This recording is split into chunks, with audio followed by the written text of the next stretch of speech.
Je suis un peu scandalisée, pardonnez-moi, par la façon dont est traité aujourd'hui le vote des Anglais. Il y a une indécence absolument terrible.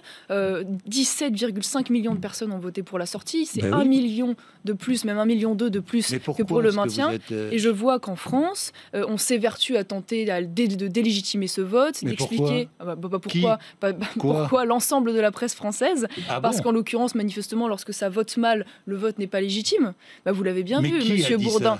Mais partout. Qui a dit ça ? Tout le monde dit maintenant, que la Grande-Bretagne sorte au plus vite. On explique. Non, mais attendez. Moi, j'ai encore entendu sur votre antenne ce matin expliquer qu'on avait le sentiment que les Anglais regrettaient, puisque en France, on interviewe que les gens qui sont contre ou qui, semble-t-il, regrettent. On explique que ce sont finalement les personnes âgées qui ont voté, donc c'est quand même moins légitime que si c'était les votes, à savoir.